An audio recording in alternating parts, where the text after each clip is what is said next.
Assalamualaikum warahmatullahi wabarakatuh. Kali ini kita akan melakukan Q&A seputar gangguan jiwa dan gangguan mental.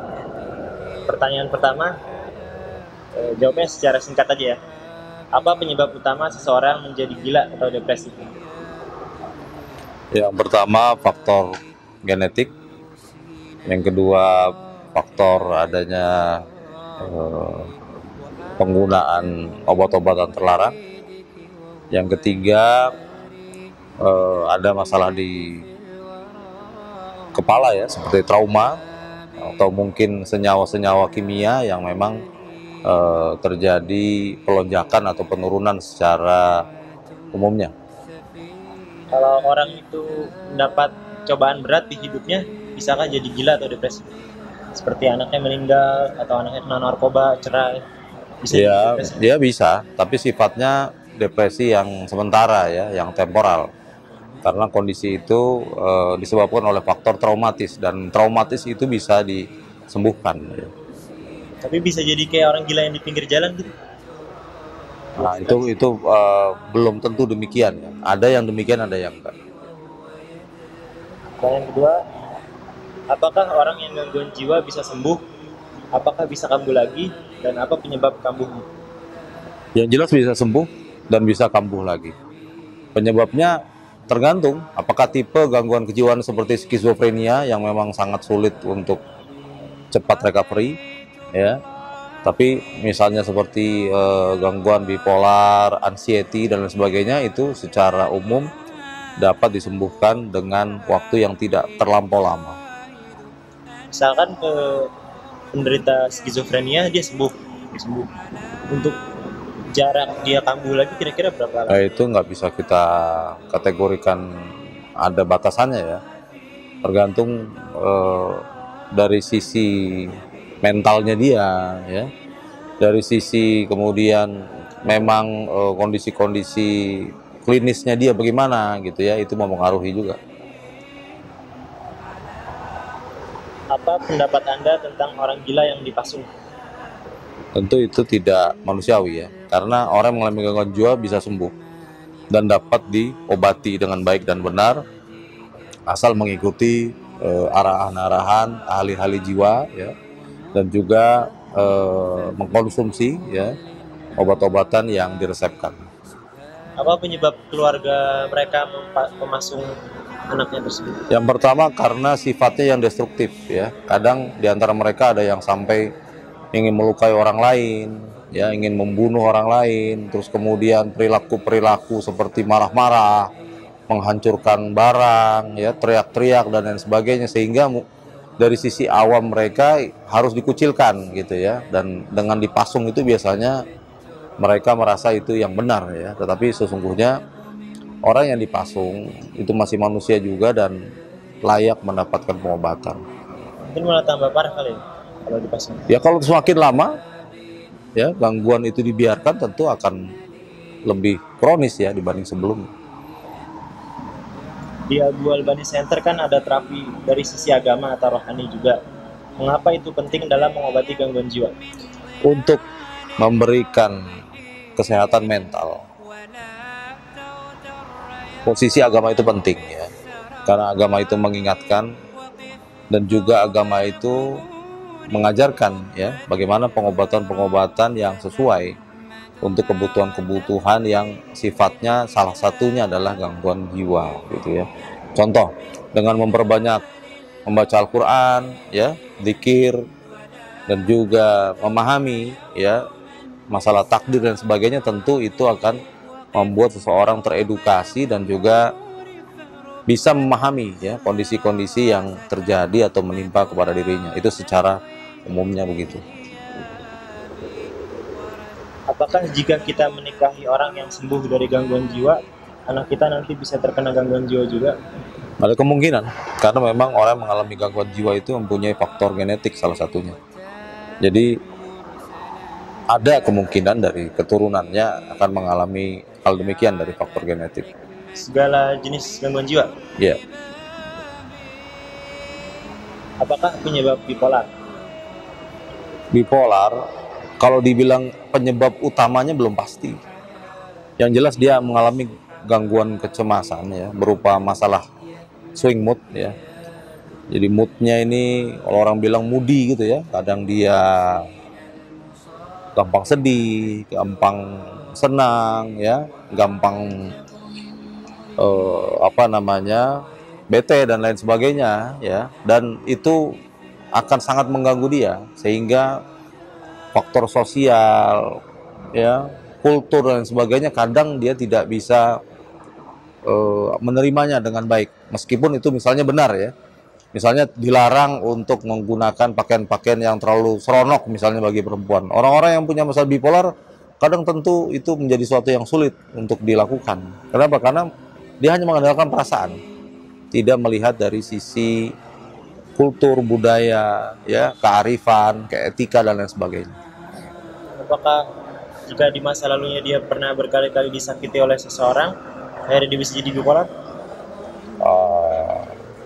Bipolar tidak seperti itu ya. Bipolar kebanyakan dari faktor masalah hormonal ya kepada dirinya ya, dan juga kondisi di mana ada kelainan organ gitu ya, itu bisa orang mengalami bipolar gitu ya.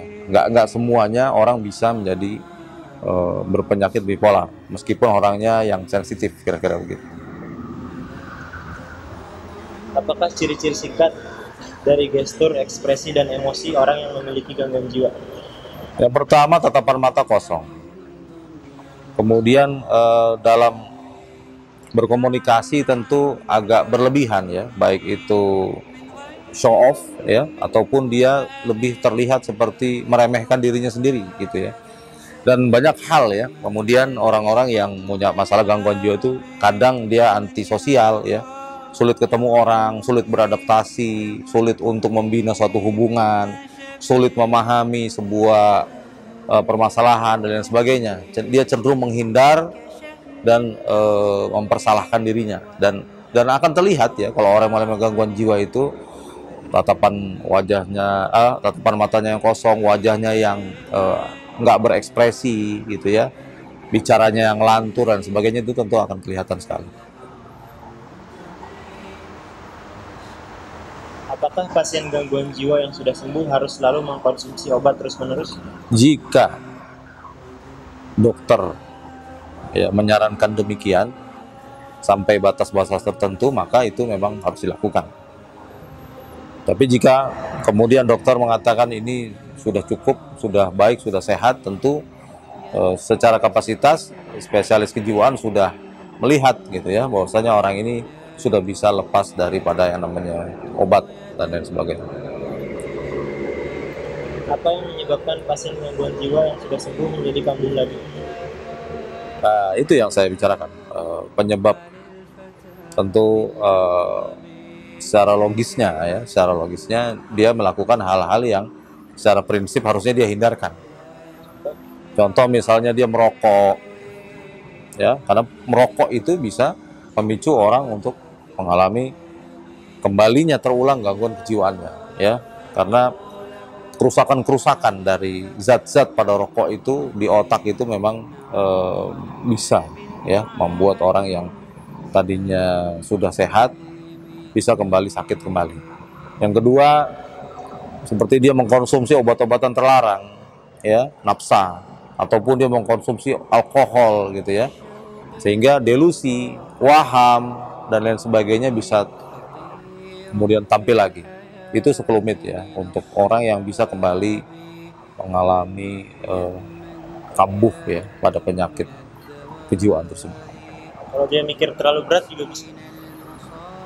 Sebenarnya kalau kita bicara berpikir terlalu berat itu, kita ini punya imunitas ya, otak kita punya batas ya. Ketika dimana kita nggak sanggup, kita akan cenderung mengabaikan masalah. Kita akan cenderung tidak mempersoalkan atau mempermasalahkan. Tapi bedanya orang yang mengalami gangguan jiwa adalah kadang hal-hal detail dia pikirkan gitu ya. Jadi ini sifat dari keumuman orang gangguan jiwa, kadang melakukan pikiran-pikiran yang kadang tidak diperlukan. kiat-kiat singkat agar seseorang tidak mudah stres ketika mendapat cobaan berat?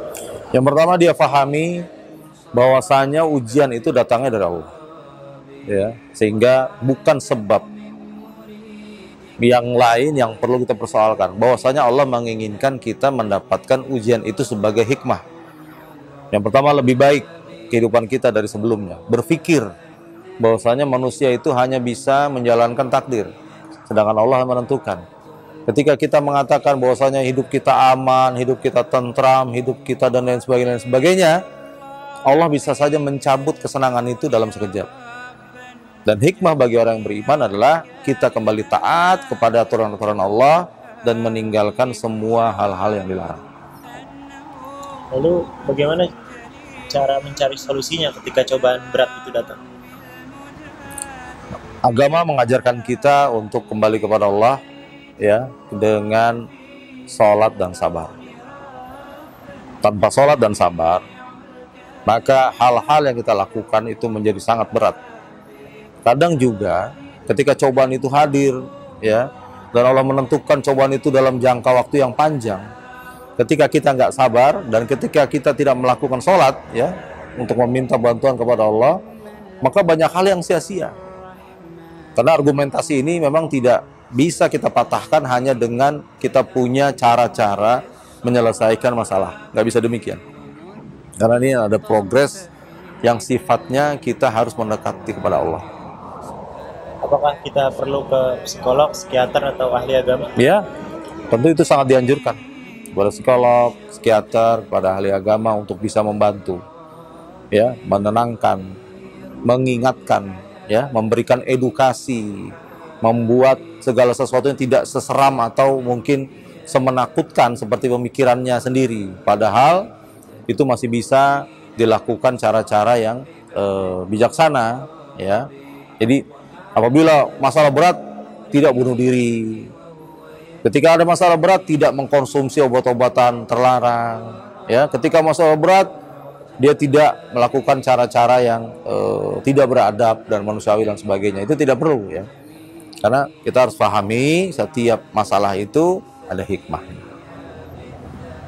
Pertanyaan terakhir, kenapa banyak anak muda yang insecure atau tidak percaya diri? Yang pertama, tidak adanya pelajaran agama yang cukup di keluarga. Itu menempatkan diri pada ranking pertama. Karena kalau kita belajar tentang agama, kita mengetahui, ya, bahwa sifat dasarnya hidup itu adalah senda gurau. Ya. Kalau hanya dilihat dari sisi kita, makan, minum, memiliki keluarga, mempunyai karir dan lain sebagainya. Sedangkan dalam agama, hidup itu adalah ibadah. Ya, hidup itu adalah ibadah. Dan ketika orang melakukan ibadah sebagai tingkat pertama kepada fokus dia dalam hidup, maka hidup dia menjadi jauh lebih baik, jauh lebih tentram, jauh lebih terukur, lebih fokus dan lain sebagainya. Kenapa? Karena disitulah dia melihat bahwasanya keutamaan ibadah dibanding cara hidup, ya, yang dia lakukan, yang mungkin hanya sesuai dengan apa yang dia pikirkan, gitu, ya.